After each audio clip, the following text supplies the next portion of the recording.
Hey, it's me again, and it's been a while. Now I have three things to announce before getting on with the video. First, the obvious, it's summer. That means I'm fairly limited to what games to play in 30 Celsius, while my PC heats even from simple indie games cause they love to put GPU to 100% usage. Second, I got some games, both on PC and PS2, so I'll see about making videos about the latter once heat dies down a bit.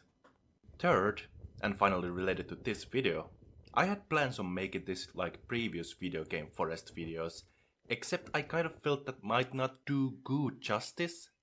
Now don't get me wrong, Forest with great atmosphere or immersion is good way to showcase some games, but I wanted to also put focus on another forgotten thing, the interactivity. So yeah, this time the video goes over how well it simulates being a lumberjack, aka if you can chop down wood. Minecraft. The almighty popular Minecraft. What can I say? It features trees, sometimes in dense spots, sometimes with some diversity. You can hack them down with your fist and build your own house with your choice of wood. Plus you can get seeds for the trees to plant them again. Now I will say this is pretty basic and does what it says exactly on the tin. But all in all, Minecraft's tree economy is quite primitive. I also dock points because the tree chopping is quite annoying, what's with having to chop down each individual piece, which are left floating.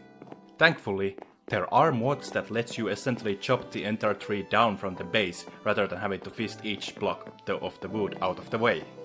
It's simple, but not exactly suiting my tastes. Terraria is a weird game. Unlike Minecraft, I can at least have some interest towards it, and it has much more clear goals in terms of beating the game, but it's still the kind of game I see only playing with friends to get enjoyment out of. And dare I say, it's Minecraft, but in 2D. There are quite obvious changes though, such as more fantastical tired trees, you chop off the whole tree down instead of just one block at a time, but otherwise it has identical functions. What's with planting seeds and decorating a house, though now in 2D realm instead of a 3D. Unlike Minecraft though, I think it's far harder to make up a good looking 2D forest, mostly because it feels quite sparse, even with the background saying otherwise. I think making believable looking 2D forest is a state of art, which I cannot say that Terraria succeeds at. To give you an example, Hugo Classic series of games tend to have amazing looking forests for a 2D game, though they are barely interactable. Starbound. It's Terraria, but in space. And so goes for its trees. The only difference is that these are alien trees, in space. That sums it up. Vintage Story is a game made by Minecraft modders who sought out to make their own vision in form of entirely new game. And it is much more complex Minecraft. Tools are made by hand, the endgame tire is steel instead of diamonds, and there's more emphasis on other constructions to make things such as mining, crafting or wood chopping a smooth ride. On that note, Vintage Story improves from Minecraft on department of trees. The trees have their own animations with the leaves when it's windy, they look much bushier in result. An axe is a requirement to chop them down, and once you do chop them down, all blocks drop instead of just a singular one, factoring the condition of the axe. And like Minecraft, you can decorate your own house the way you see fit, down to even chiseling some blocks for really fancy decoration. Lamp, or of course the egg chair. I think what Vintage Story does over Minecraft is a sense of scale and thickness of a forest. It helps to set up atmosphere where you get lost in, while in Minecraft it is quite sparse. The only place I felt getting lost was in a thick jungle, thanks to the vines popping out of jungle trees, but otherwise difference between Vintage Story's forest compared to Minecraft's is like a vanilla Skyrim versus a modded one.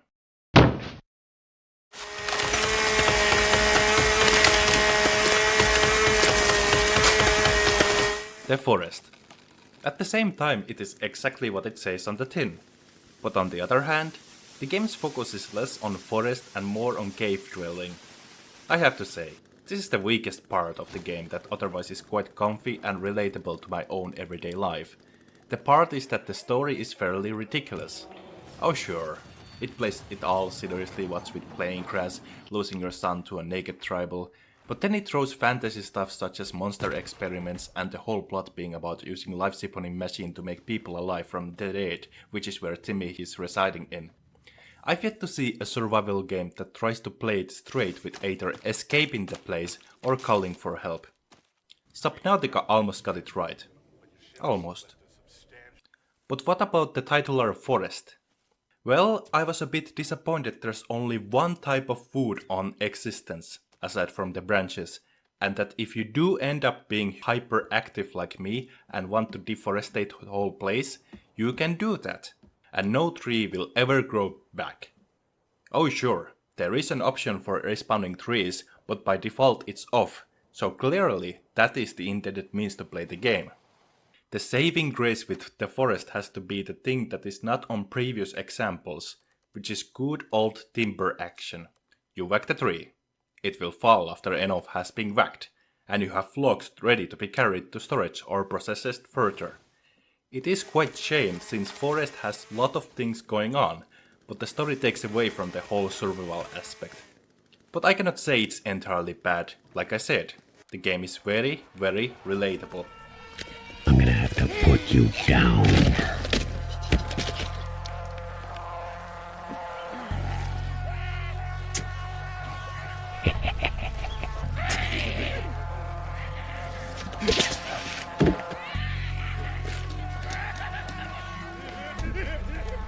I've got a present for you.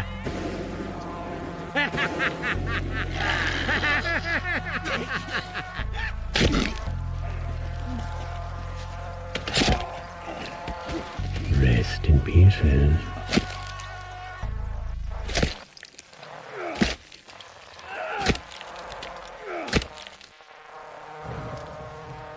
In pace requiescat fortunato.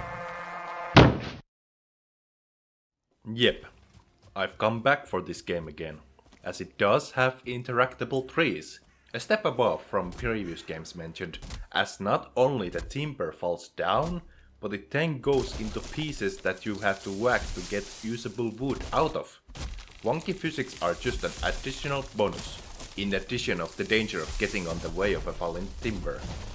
And yes, you can plant seeds to grow your own trees as well.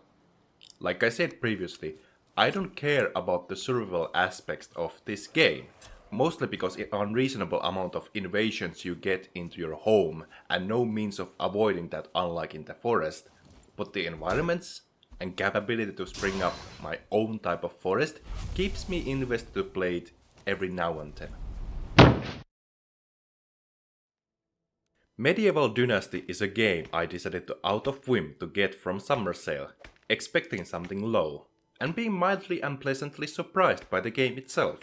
It's like Kingdom Come Deliverance's lost brother, but instead of following narrative story, it's about making your own story, or in this case, your own town. So imagine Harry building Bailiff of Pribyslavich and rebuilding the town, except with more expanded options. Initially, the game starts off as a survival style of game, where you hunt, craft and expand your buildings, but then you get to the point you hire people to do that job, and manage what they produce instead. This is encouraged even more by XP grinding for various structures be quite low if you do it by actions. Instead, most of the quests provided by other town NPCs or your own NPCs fulfill that portion. A serf life like this is really amusing and I'm quite happy this game exists for it, down to even paying your lot for a king.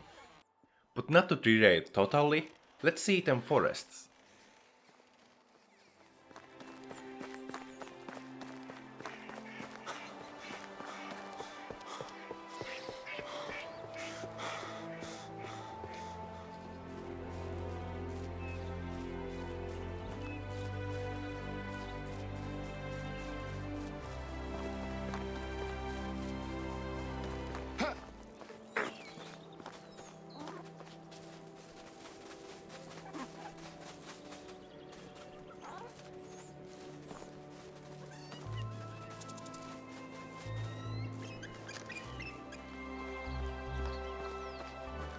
I'm not drunk.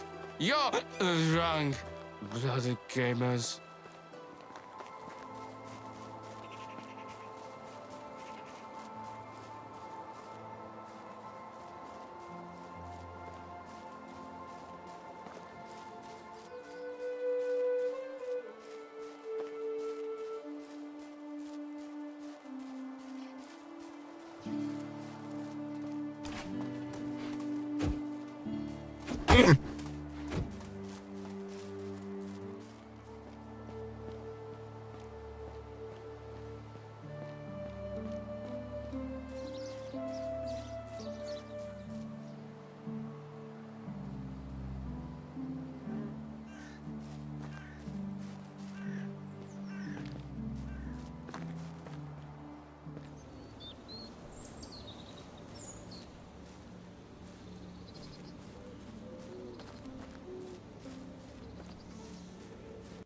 They look good for an Unreal Engine game and is quite on par with Kingdom Come Deliverance, though the latter has more space to be filled brim with detail thanks to trees not being interactive. But what latter lacks is the amount of animals in the wilderness, some that are even daring to attack you and ruin your day if you get too close. It's not the most diverse place, but being set in a temperate forest valley with hills, rivers and 3 different types of trees is already a big win. Oh yeah, about those trees. You can chop them down, and they fall down.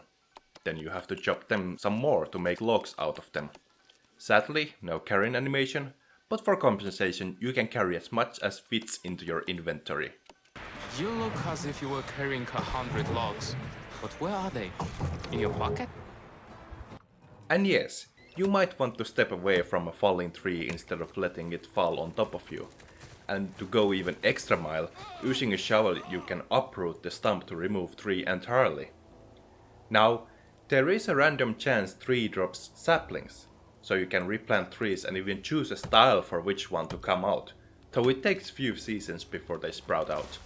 I dig it, no pun intended. And even more so that you can move your own planted trees with your own building hammer in similar to moving structures, as technically you crafted them.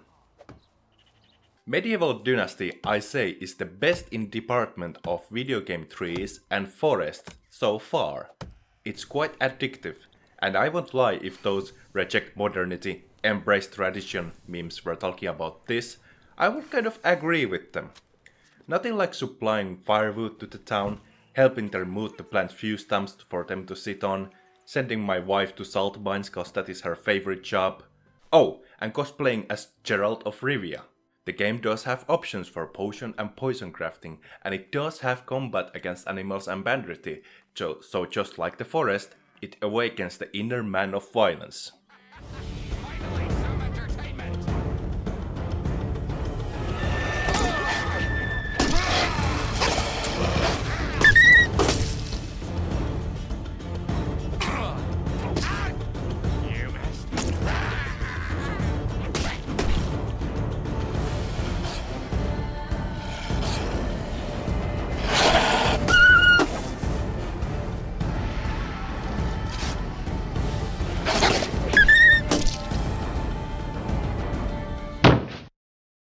And that about covers Video Game Forest for this video. In the previous video, I asked to myself what I find about Forest so exciting about, and I think I came to a conclusion. I am in touch with nature. I adore the greenery it provides. And for acting as a natural hiding place and a living place for Animal Kingdom. It's the place where, ironically, I feel much more safer than in urban society. Let's put it that way. Thank you for watching this video.